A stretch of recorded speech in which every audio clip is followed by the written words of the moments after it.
Palavra das Escrituras para a qual eu tenho grande alegria e profundo desejo de chamar a sua atenção nesta tarde se encontra na primeira carta de João, no capítulo 1. Abra comigo a primeira epístola de João, no capítulo 1. Nós leremos os versículos de número 8, versículo de número 9. Estas palavras tão profundas, queridos amigos: se dissermos que não temos pecado, enganamo-nos a nós mesmos e não há verdade em nós.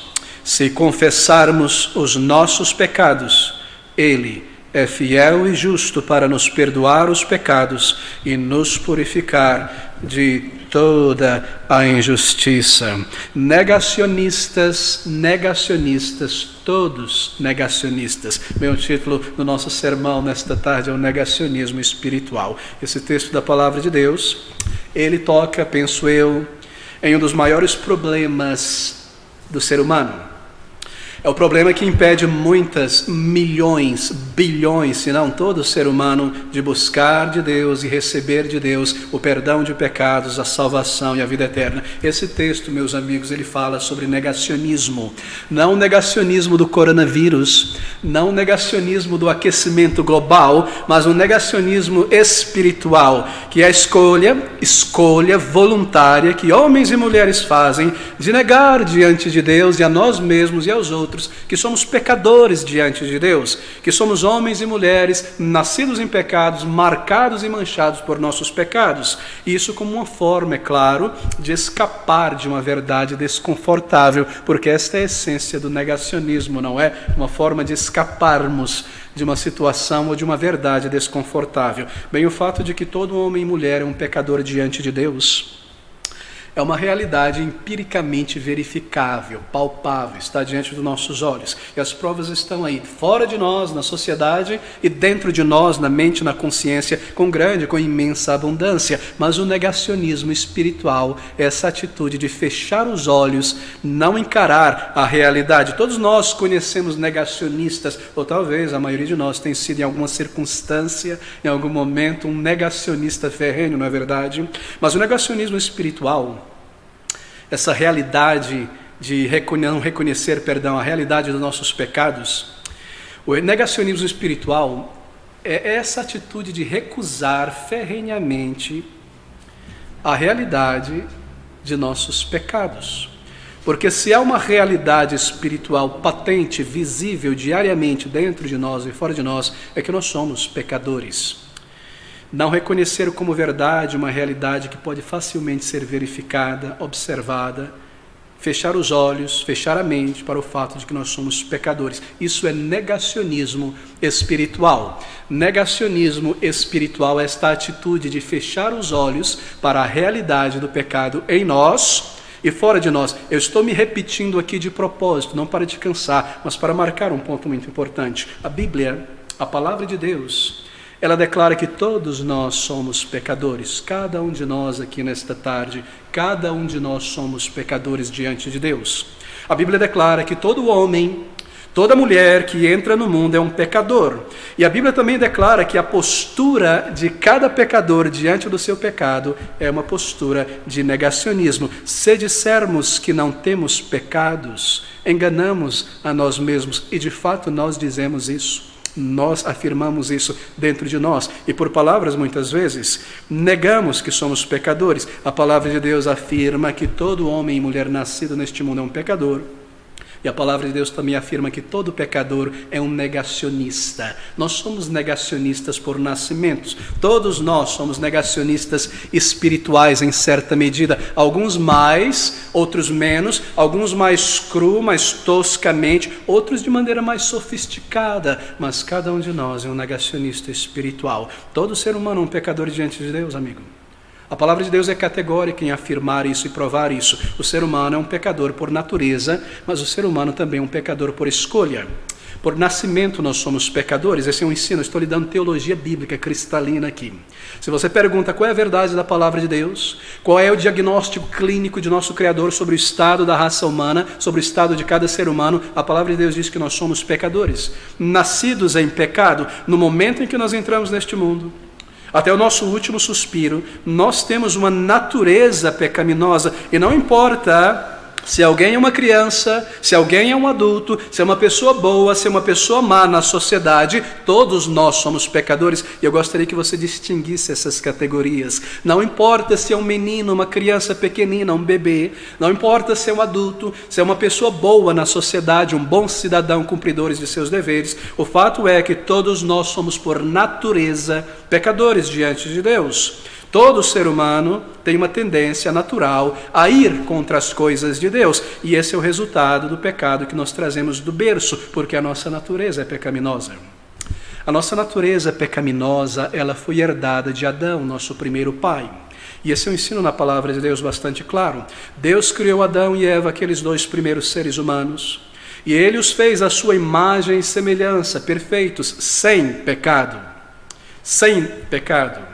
No entanto, eles tinham, é claro, a capacidade de tomar suas próprias decisões. Sim, porque Deus não criou autômatos, robôs, um homem programado na alma para amar a Deus. Deus não criou assim. Deus o criou livre, um ser íntegro, a imagem e semelhança de Deus. E deu a ele também um livre-arbítrio. Sim, livre-arbítrio, lá no início, é claro. Não depois da queda no pecado, quando este livre-arbítrio morreu, ele se tornou um escravo. Mas no início Deus o criou perfeito. No início Deus o criou íntegro.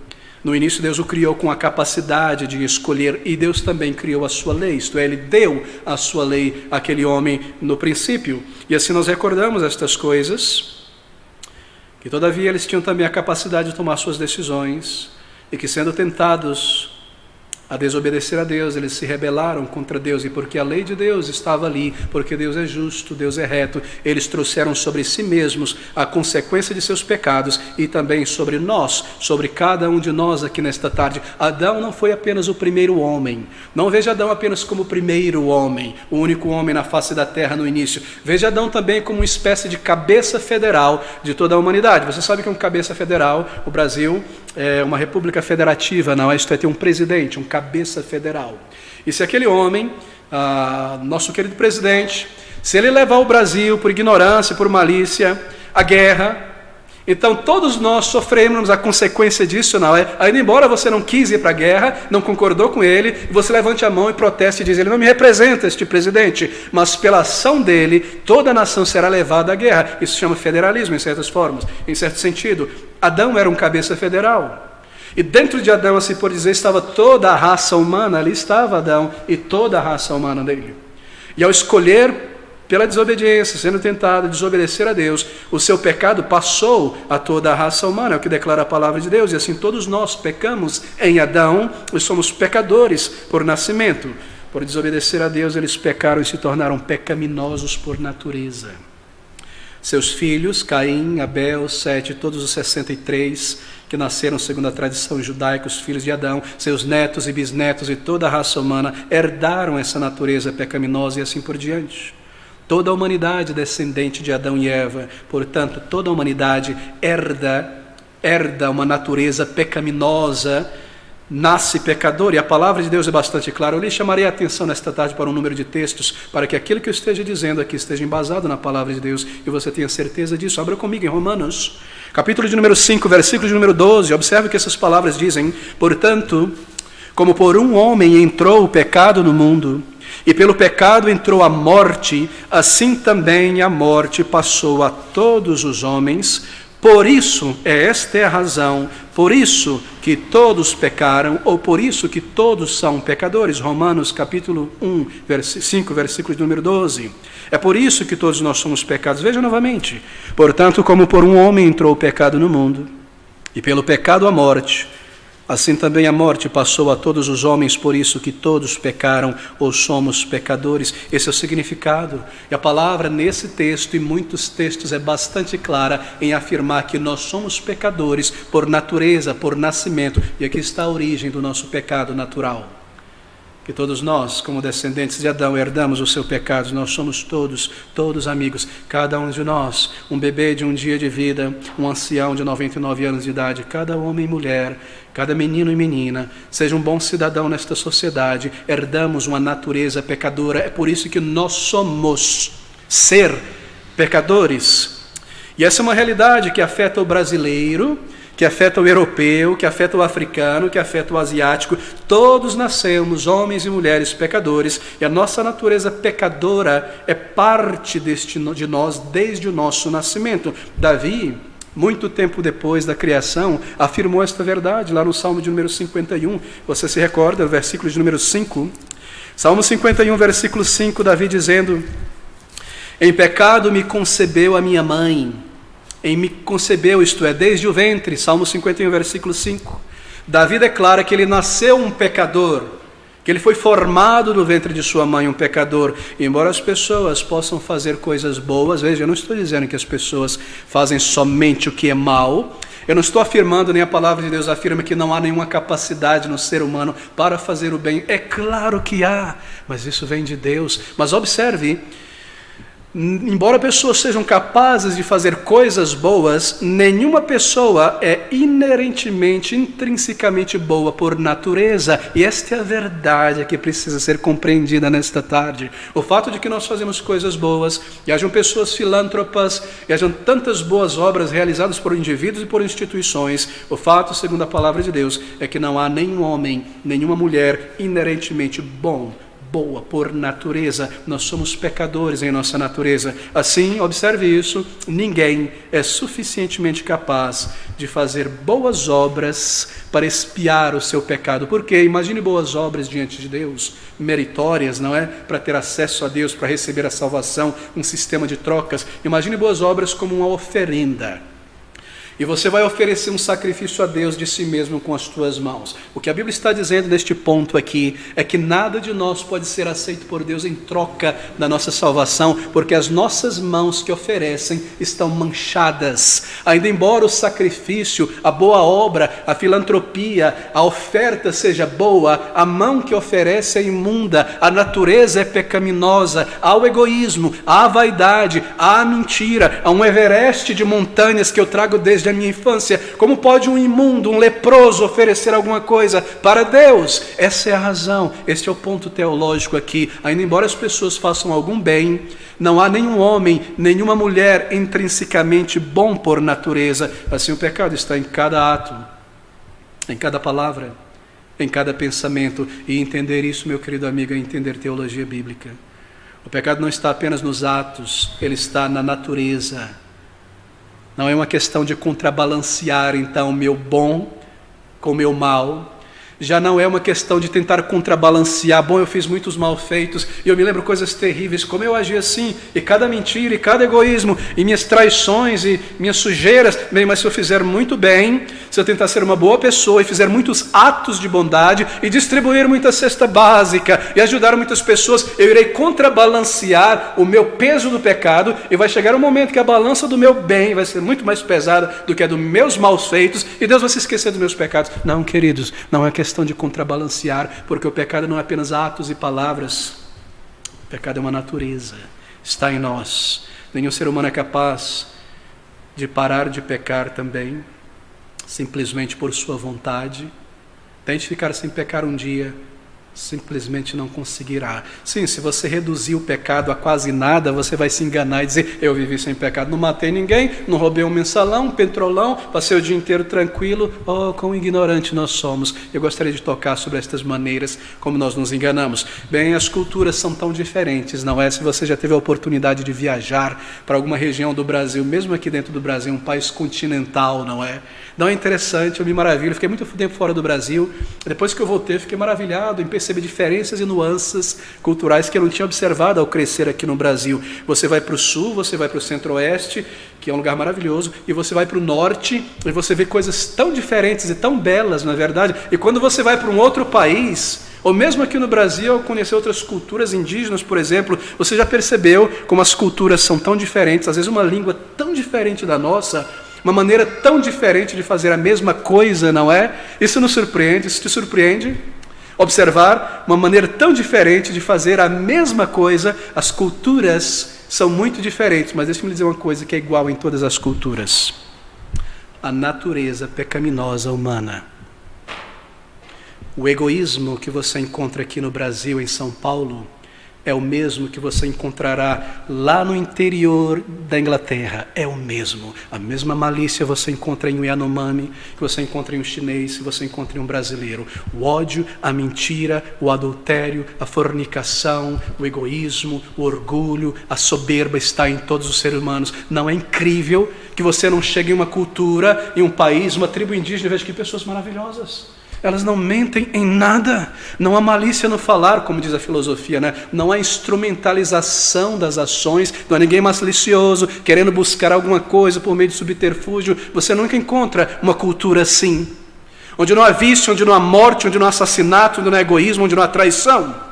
Você encontra coisas tão diferentes, tão belas, tão tremendas, em aspectos culturais vários, mas você vê a mesma coisa no comportamento humano. Por quê? Porque a palavra de Deus diz o seguinte em Romanos capítulo 5, versículo de número 12: portanto, como por um homem entrou o pecado no mundo, e pelo pecado a morte, assim também a morte passou a todos os homens, por isso que todos pecaram. Todos nós somos pecadores por natureza.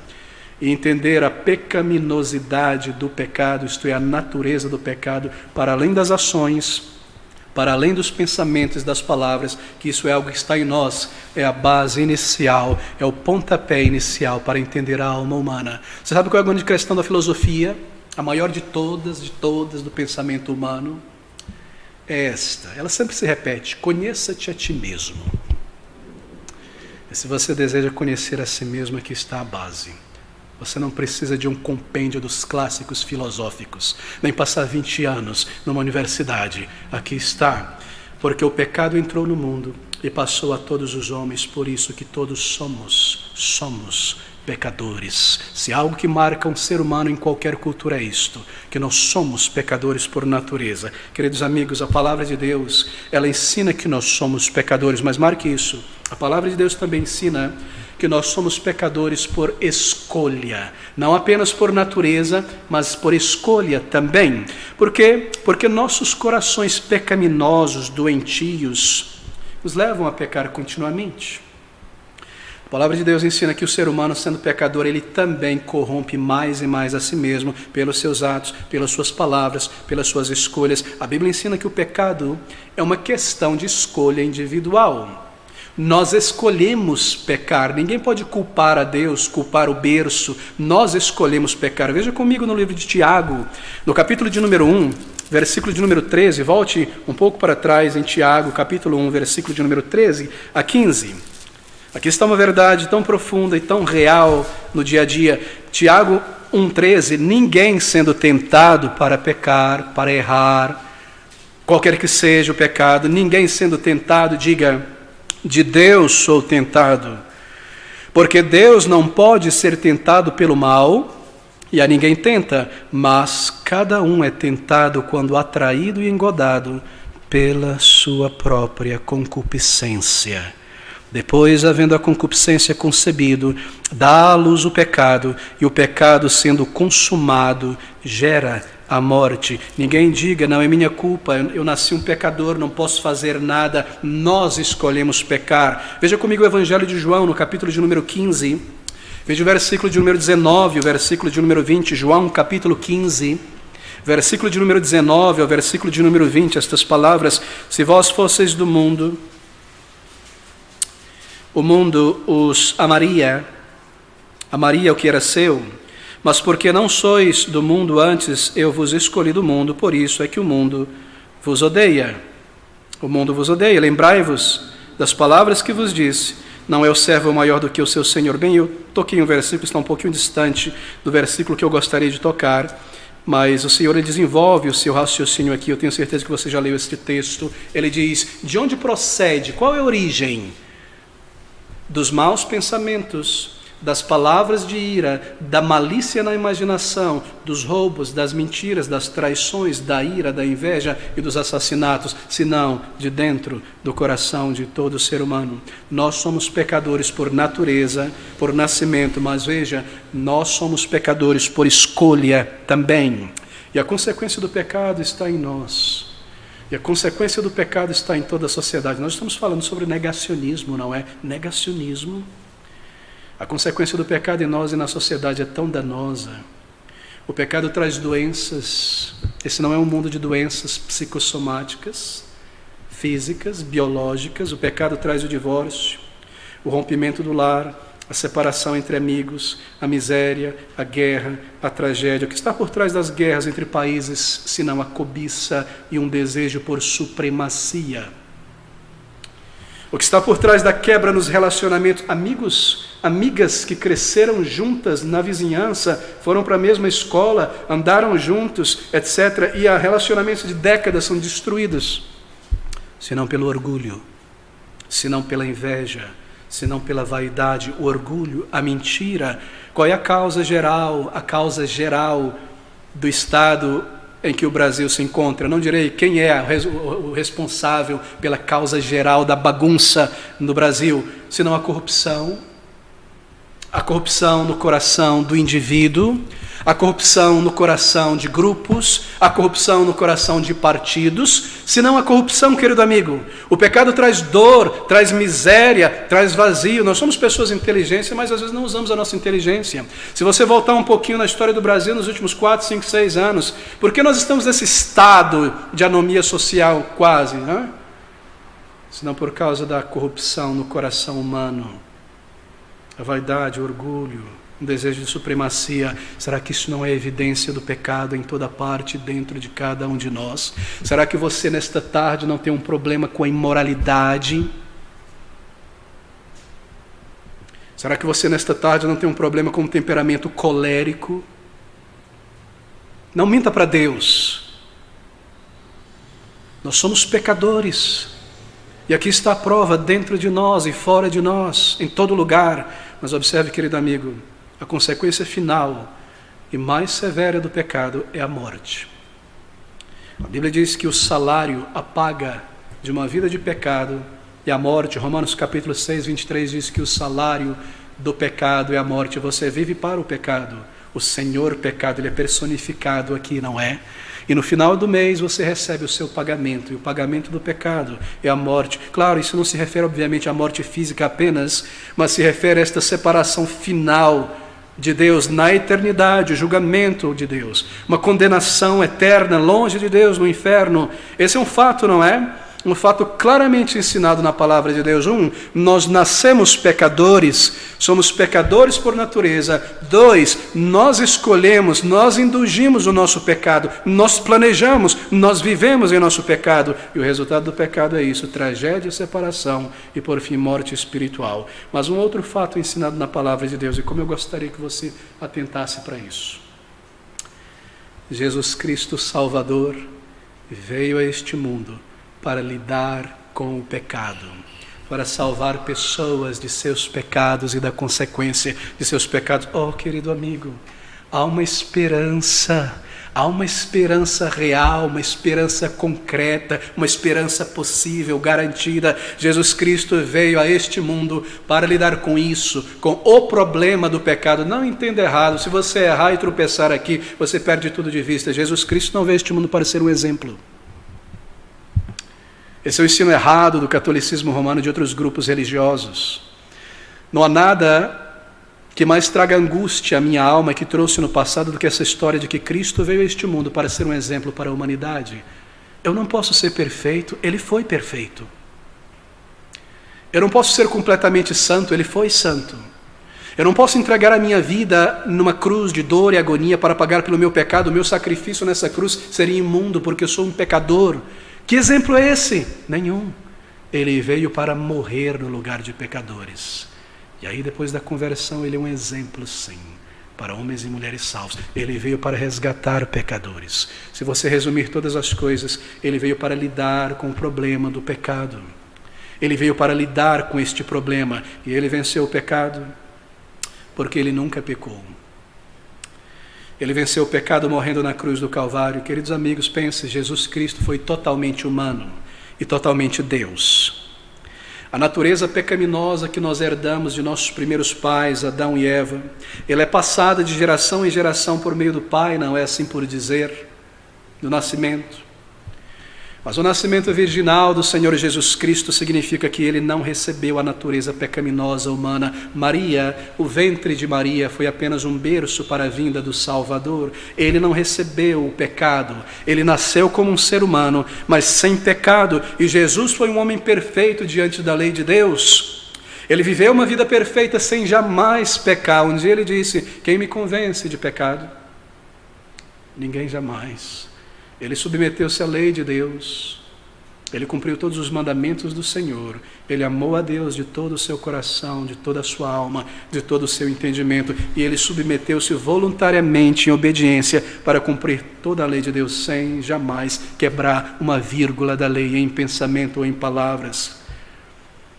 Fazendo isso, ele adquiriu os méritos de representar homens e mulheres diante de Deus pela vida perfeita que ele viveu no lugar de pecadores.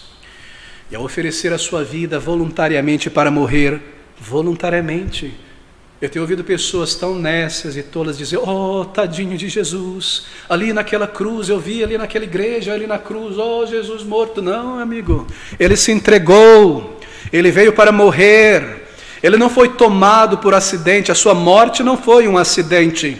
A sua morte não foi um erro no plano. Ele um dia disse: ninguém toma a minha vida, mas eu a dou voluntariamente para tomá-la de volta na ressurreição. Os judeus tentaram tantas vezes prendê-lo, tantas e tantas vezes matá-lo, trucidá-lo, pegá-lo em armadilhas filosóficas, em todo momento em silogismos, mas ele disse: não chegou a vossa hora. Mas quando chegou a hora deles, ele disse: agora é a vossa hora e do poder das trevas. Ele entregou-se para morrer, a sua morte foi voluntária, ele nasceu para morrer, ele veio para morrer, porque para lidar com o pecado ele precisava morrer, pagando em seu corpo e em sua alma, no lugar de pecadores, sofrendo a justiça que Deus, ele próprio, Deus triuno, exige por pecados contra a sua lei. Ele tomou sobre si na morte em seu corpo o pecado e a consequência do pecado, como diz a palavra de Deus, fazendo-se um sacrifício no lugar de pecadores, por pecadores, ao sacrificar a sua vida na cruz. Ele fez isso voluntariamente. Nesta vida, nós sempre teremos uma natureza pecaminosa. No entanto, existem na palavra de Deus pelo menos 3 promessas para qualquer homem, mulher, jovem, criança que encare os seus pecados, que entreguem as suas vidas a Jesus Cristo, que busquem de Jesus os méritos dele, de uma vida perfeita, de um sacrifício perfeito. Uma vida perfeita, um sacrifício perfeito, um sacrifício no lugar de pecadores, pagando em seu lugar, para remover a culpa, para perdoar pecados, e uma vida perfeita para garantir um lugar no céu. De que adiantaria apenas morrer e eu ter os meus pecados perdoados e não poder ter lugar no céu, porque o céu é um galardão, não é? Cristo adquiriu um lugar no céu para seu povo, através de uma vida perfeita, o galardão.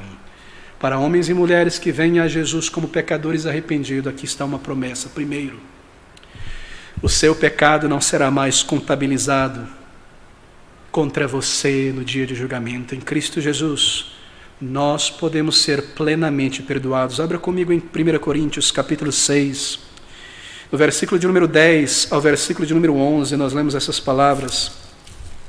1 Coríntios, capítulo 6, versículo de número 10 ao versículo de número 11, logo após a carta aos Romanos. Estas palavras, versículo 10 ao versículo 11, não erreis. Observe isso. Essa é a primeira promessa para um pecador arrependido, que nossos pecados são completamente perdoados. Não erreis, nem os fornicadores. Deixa-me ler do versículo 9. Não sabeis que os injustos não hão de herdar o reino de Deus? Não erreis, aqui está a sua injustiça. Nem os fornicadores, nem os idólatras, nem os adúlteros, nem os efeminados, nem os sodomitas homossexuais, passivos ou ativos, nem os ladrões, nem os avarentos, nem os bêbados, nem os maldizentes, nem os roubadores herdarão o reino de Deus. Mas se eu, como um destes homens ou mulher, no pensamento, na imaginação, na ação, eu me aproximo de Deus, Por meio de Jesus, pelos seus méritos, essas palavras são dirigidas a mim, e é o que alguns têm sido, mas haveis sido lavados, mas haveis sido santificados, mas haveis sido justificados em nome, e lembre-se que o nome representa a obra, em nome do Senhor Jesus, pelo Espírito de nosso Deus. Que promessa tremenda para aqueles que encaram os seus pecados. Negacionismo, querido amigo. Você está percebendo onde o negacionismo espiritual, negar que eu sou um pecador, pode me levar? Em segundo lugar, aquelas pessoas que se aproximam como pecadores diante de Deus, elas são capacitadas pelo Espírito Santo para resistir à tentação de pecar e permanecer na prática do pecado, mas haveis sido justificados em nome do Senhor Jesus, e pelo Espírito, o Espírito de nosso Deus. Finalmente, eles serão fortalecidos para vencer o pecado, não permanecer nele. Então, finalmente, um dia, eles se reunirão com Deus no céu, e eles estarão naquele momento em diante, no momento em que a luz deste mundo se apaga para um crente em Jesus Cristo, e a luz de um novo mundo se liga, se acende para ele, na presença do Senhor, sempre, para sempre, livre, glória a Deus, livre de todo o pecado. Ouça essas palavras comigo em Apocalipse capítulo 21, versículo número 1, versículos número 3, versículos número 4, e vi um novo céu, uma nova terra, porque já o primeiro céu e a primeira terra passaram, e o mar já não existe. Versículo 3, e ouvi uma grande voz do céu que dizia: eis aqui o tabernáculo de Deus está com os homens, pois com eles habitará, e eles serão o seu povo, e o mesmo Deus estará com eles e será o seu Deus, e Deus limpará de seus olhos toda lágrima, e não haverá mais morte, nem pranto, nem clamor, nem dor, porque as primeiras coisas já são passadas. Glória a Deus. Sem pecados, livre, finalmente livre por Deus Todo-Poderoso, pelo sangue precioso do Senhor Jesus Cristo. Se eu encaro o meu pecado, se eu lanço de lado o negacionismo e me aproximo de Deus como um pecador sujo como eu estou, eu me aproximo de um Deus que enviou um Salvador para morrer no lugar de pecadores. Quão ignorante é ser um negacionista! Ele salva pecadores que reconhecem seus pecados, que abandonam o negacionismo em Jesus Cristo. Queridos amigos, nós não precisamos mais estar separados de Deus. Na conversão, nós estamos não mais apenas vinculados ao nosso nascimento terreno e carnal, mas na conversão, como pecadores arrependidos, nós podemos nos tornar filhos de Deus, filhas de Deus, filhas de Deus. João capítulo 1, versículo de número 12 e versículo de número 13, lê-se essas palavras tão belas, tão profundas e verdadeiras.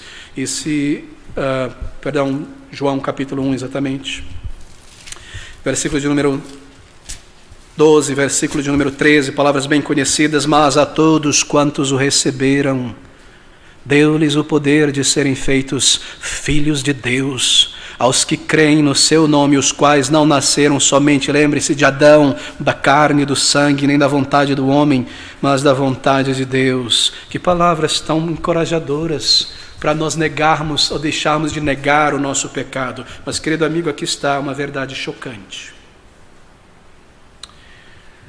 O problema que impede cada um de nós, o problema que impede milhões de homens e mulheres de buscarem em Cristo Jesus o perdão das suas almas, dos seus pecados e a salvação, está nesse texto da palavra de Deus, como o maior de todos os obstáculos para o perdão, para a vida eterna. O problema que impede as pessoas de buscarem a sua salvação é o negacionismo espiritual. Versículo de número 8 de nosso texto em 1 João. Se dissermos que não temos pecado, enganamo-nos a nós mesmos e não há verdade em nós. Esse texto da palavra de Deus, ele toca no artigo definido singular masculino, o grande pecado, ou melhor, o grande obstáculo para a salvação. Queridos amigos, não há nenhum pecado que possa lhe impedir de ser salvo, absolutamente nenhum. E a palavra de Deus, ela ilustra homens e mulheres em todos os tipos de pecados possíveis, e a graça de Deus refletindo sobre eles. Não há nenhum pecado que possa te separar de Deus. O impedimento está aqui. Se dissermos que não temos pecado, enganamos a nós mesmos. Isso é negacionismo espiritual. Negar e ocultar os nossos pecados diante de Deus como forma de negar esta realidade, para escapar de uma verdade desconfortável, para escapar da voz de Deus na consciência. Nós somos todos negacionistas espirituais. Os negacionistas, o que eles pretendem? Todo negacionista, seja conceitual, político, científico, espiritual, se comporta de uma maneira muito parecida, não é verdade? Todos nós, em nosso negacionismo, nós operamos através de um tipo de revisionismo. Você sabe o que é isso? Revisar as coisas e dar a elas uma outra interpretação. Isso é o revisionismo. A mente negacionista, ela é tipicamente revisionista. Nós praticamos um revisionismo mental para negar o pecado em nós. Primeiro, essa é a primeira maneira que nós praticamos o nosso revisionismo. Nós fazemos um revisionismo conceitual, não é verdade? Para permanecermos em nosso negacionismo. Nós mudamos o significado de conceitos para nós. Sabe o que nós fazemos? Nós mudamos o significado do pecado. Não é uma estratégia tremenda? Nós mudamos o significado do pecado de algo mau e destrutivo, como descrito na Bíblia, para algo ok, aceitável e às vezes até honroso para justificar o nosso pecado. Veja como essas coisas são hoje. Você sabe o que eu estou dizendo, não é? A mentira hoje já não é mais mentira. Mentira hoje é apologética. É um meio de se defender e de abrir caminho na vida. Isso é mentira. Não é isso que você ouve no noticiário o tempo todo e às vezes nas conversas? O que é o egoísmo em nossos dias? Egoísmo é chamado em pensar mais em si mesmo e pôr o foco na autoestima. Nós revisamos o nosso pecado. O que é soberba e orgulho? Soberba e orgulho hoje é chamado de comportamento assertivo. Sem comportamento assertivo, você não chega a lugar nenhum. O que é traição? Traição nos relacionamentos é estar aberto a novos horizontes. O que é roubar? Bem, roubar hoje em dia é chamado de restituição. Seja restituição cultural, o que quer que seja. Roubo hoje é restituição. E agindo assim, a sociedade se aprofunda mais e mais em seu pecado de alienação. Esse é o nosso revisionismo. Essa é a nossa alienação. Esse é o nosso negacionismo. Nós somos incríveis, não é a nossa tentativa de negar o nosso pecado. Nós somos maravilhosos, sofisticados. Nós nos tornamos negacionistas, revisionistas, minimalistas. O que quer que seja, não é? Minimalizamos, diminuímos o nosso pecado. Mas a palavra de Deus, ela chama o pecado pelo seu próprio nome e sobrenome. Porque do coração é que procedem os maus intentos, homicídios, adultérios, imoralidade, roubos, falsos testemunhos, calúnias, blasfêmias. Mateus capítulo 15, versículo de número 19. Uma outra prática do negacionista espiritual é um tipo de revisionismo histórico mental. Você pode chamar de revisionismo da memória. Não é assim que nós agimos? Nós negamos a nós mesmos o pecado do passado. A voz de Deus vem na consciência para acender o alarme e dizer que nós somos pecadores e devemos correr para o Salvador que Ele proveu. O que nós fazemos? Revisionismo mental. Nós negamos a nós mesmos os pecados do passado. Nós culpamos outras pessoas. Não foi minha culpa. Foi culpa da circunstância. Foi minha mãe me criou desse jeito, e meu pai. Se fossem pessoas mais razoáveis, eu não seria assim, um homem bruto, uma mulher bruta. Foi o meu pai que traía minha mãe, por isso eu traí meu marido. Nós culpamos os outros, nós revisamos, nós diminuímos. Não foi tão mal assim, eu não fiz só isso, e teve uma vantagem para outra pessoa no meu pecado. Quão triste, quão podres, quão sofisticados nós somos em nosso negacionismo. Mas quão loucos, se Cristo veio para salvar pecadores. Nós dizemos que não há pecado em nós, não é? Há muitas outras maneiras de indulgirmos o nosso negacionismo espiritual. A sociedade, desde a infância, ela te ensina a negar, a ser o negacionismo, desde um berço. Como? Bem, a sociedade te diz que não existe pecado. A sociedade hoje ela até perdoa pecados. Nós te perdoamos, pecado não existe, você foi programado socialmente. Se libera, sai do armário, viva a tua vida, deixa esses traumas. Negacionismo não é. Nós aprendemos na música, na novela, na história. O mundo se comporta como se nós estivéssemos em rebelião contra Deus. E por essa atitude, sabe que nós estamos dizendo a Deus? Não há Deus, não há pecado. Eu não sou um pecador. Deixa-me dar uma outra estratégia negacionista.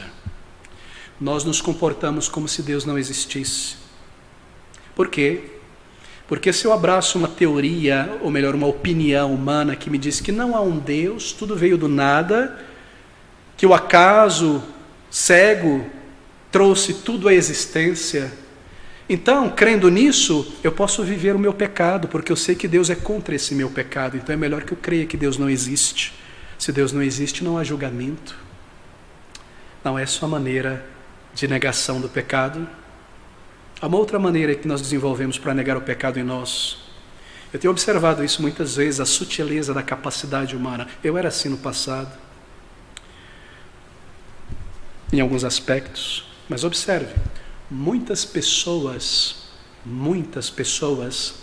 elas se mantêm propositalmente em um estado de semi-ignorância de Deus, semi-ignorância religiosa. E essa é uma maneira de negar a nossa pecaminosidade. Por quê? Porque se eu não sei muito sobre Deus, se eu não sei muito sobre a vida, eu não preciso me preocupar muito com estas coisas, nem com minha consciência, nem com o dia de julgamento. Você conhece pessoas assim, você conversa com elas, elas estão sempre sorridentes, maravilhosas, mas que pessoa ignorante. Aí você descobre depois que é uma ignorância voluntária, um estado de semi-ignorância. Eu me mantenho assim. São pessoas inteligentes em muitas áreas, mas não querem saber quase nada da Bíblia, de propósito. Essa é uma maneira de negar que somos pecadores. Não há homem ou mulheres santos antes da conversão, querido amigo. Nenhum. Não há qualquer pessoa ingênua ou singela e simples no que se refere ao pecado antes da conversão. Todos nós vivemos em negação. Todos nós temos estratégias construídas ao longo dos anos, mentais, ações, posturas, para negar o nosso pecado diante de Deus. Todos nós vivemos em negação, seja aberta, seja por semi-ignorância, seja por violência, seja o que quer que seja, por se entregar ao pecado abertamente, porque dentro de cada um de nós, alfabetizados ou analfabetas, há uma consciência de nosso pecado, que somos pecadores diante de Deus. É você uma pessoa assim nesta tarde? Se você não buscou o Senhor Jesus, eu devo dizer que você é. Talvez eu não conheça a sua estratégia, talvez eu não saiba exatamente, talvez seja uma mistura de todas essas. Ó, queridos amigos, a questão não é se somos pecadores ou não, se sabemos disso ou não, mas sim se nós estamos em negação, se nós estamos em enganação, ou nós encaramos a nossa culpa, ou buscamos a reconciliação de Deus. Essas são as formas que nós enganamos, nos ludibriamos. Quão sutil é o pecado, mas o pecado habita em cada coração humano.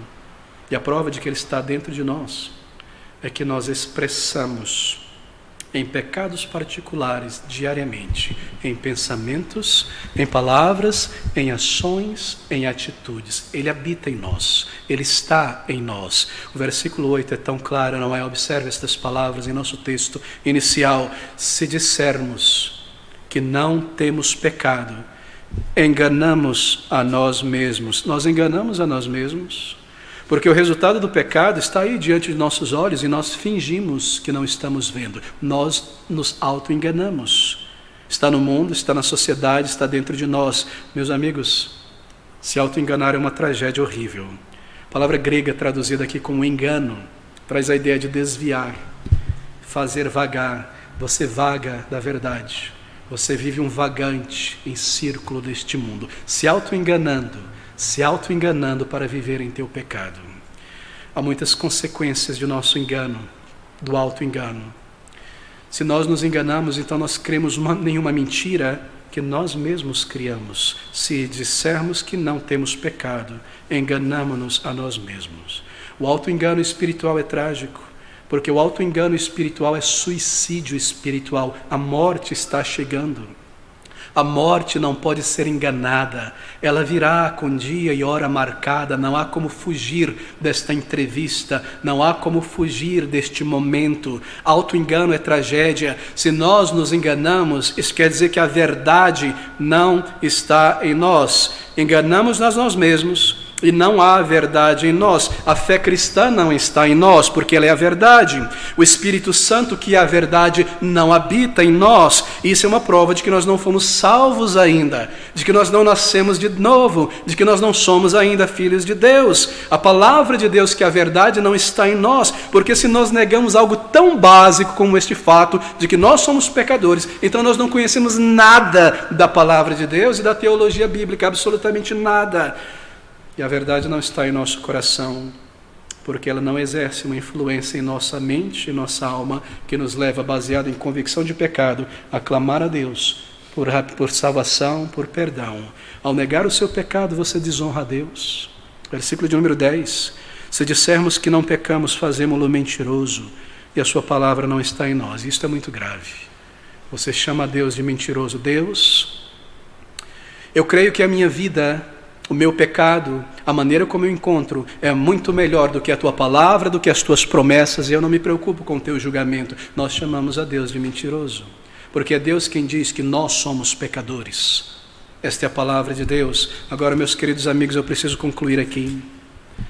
Por que nos enganar sobre o nosso pecado? Por que fingir e lutar negando que nós somos pecadores diante de Deus, quando encarar o pecado é que traz o perdão e a salvação e a vida eterna? Você vê que loucura. Pense comigo. Por que Jesus Cristo morreu? Ele morreu por nossos pecados. Ele não teria nenhuma necessidade de morrer se o homem não fosse um pecador, se nós não tivéssemos pecados, porque a Bíblia diz que onde não há pecado, não há condenação. Se nós dissermos que nós não temos pecados, nós não temos conexão com Jesus Cristo, porque Ele veio para lidar com o pecado e pecadores. Raciocine, meu querido amigo.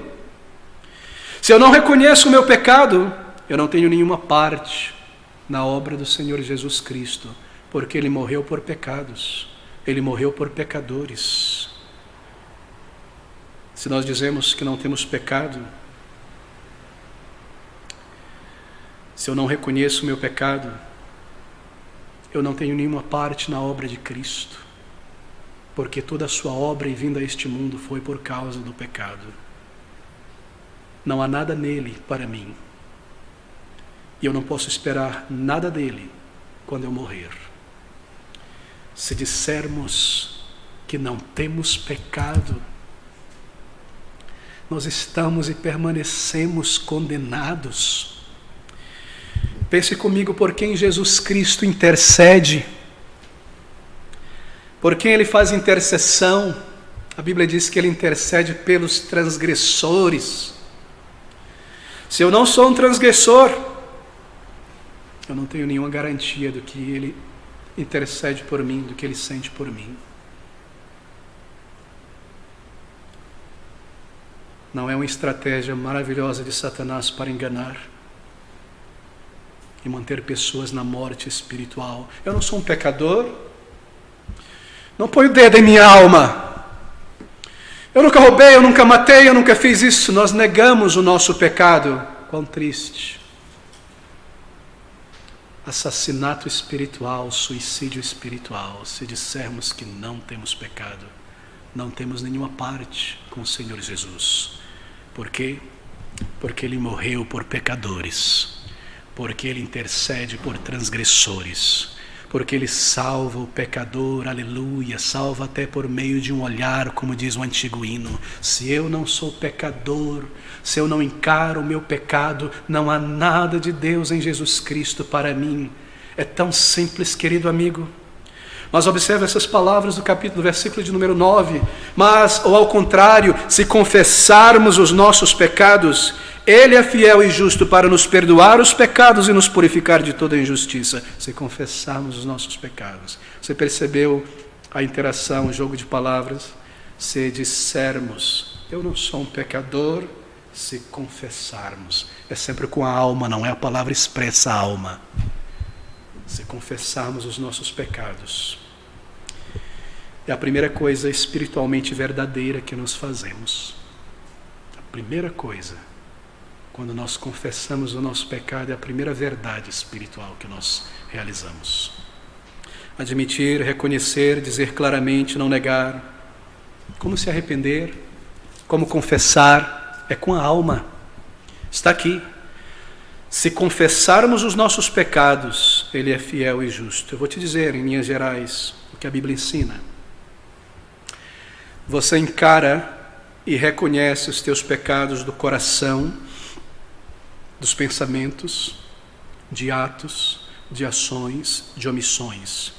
Você não mais tenta se justificar diante de Deus, você deixa o negacionismo, você não mais tenta ignorar o teu pecado, você não mais tenta culpar outra pessoa, o sistema, você diz a Deus, confissão, Senhor, eu sou um pecador, fui eu quem fiz isso, fui eu quem desejei, fui eu quem busquei, eu fui levado pela minha própria concupiscência e eu pequei, eu não nego mais, Senhor, eu sou um pecador. Se confessarmos, confessar, confissão é para com Deus, contra ti, Senhor, pequei, diz Davi no Salmo 51, e fiz o que era mal diante de ti o Senhor estava lá quando eu pequei, eu confesso a ti, confissão é para com Deus, arrependimento é para com Deus, eu pequei querendo pecar, eu desejei, eu roubei de Deus a minha vida, o meu coração, os meus melhores anos, eu coloquei os meus olhos sobre esta coisa imunda, as minhas mãos, eu agi desta maneira, eu quebrei este contrato, eu agi desta maneira má, com outro ser humano criado à imagem e semelhança de Deus,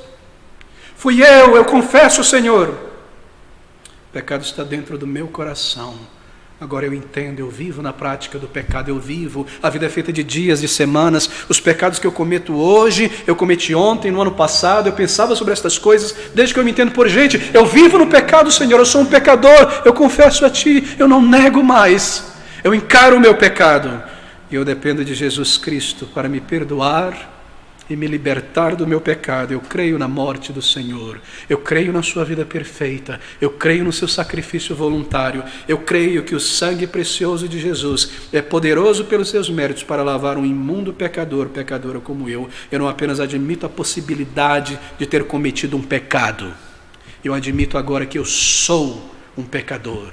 Não é mais um pecado que eu cometi, eu sou um pecador, eu sou este homem leproso, esta mulher leprosa. Quantos pecados, como pecador eu sou, eu venho, Senhor, como um pecador convicto, perdoa, recebe a minha vida, lava as minhas manchas, apaga as minhas transgressões, muda e transforma essa pessoa, faz de mim um filho de Deus, faz de mim uma filha de Deus, eu sou um pecador. E se você significar estas coisas de verdade, de toda a tua alma, é como se Deus dissesse à tua alma, e Ele dirá, você está perdoado, você está limpo, você está transformada, você é meu filho, você é minha filha, venha para a vida eterna. Não é maravilhoso? Ser feito um filho de Deus é tudo que você precisa, é tudo que você deve fazer, encarar os teus pecados. Se arrependa diante de Deus mesmo aqui neste lugar. Ou procure um lugar tranquilo, sozinho. Dirija a tua alma ao Senhor, se confessarmos. Diga a Ele o teu pior. Traga a Ele toda a tua culpa. E diga a Ele, Senhor, me faz de mim agora um filho, uma filha. E se você fizer isso, ouça essas palavras, Ele é fiel e justo para nos perdoar os pecados e nos purificar de toda injustiça. Ele é fiel. Como assim? Ele é fiel. Ele não disse? Vinde a mim todos os que estáis cansados e sobrecarregados na alma, e eu vos aliviarei. Se você o buscar com teu pecado, Ele é fiel ao que Ele declarou, Ele irá te salvar. Se você fizer isso, Ele é justo, é claro que Ele é.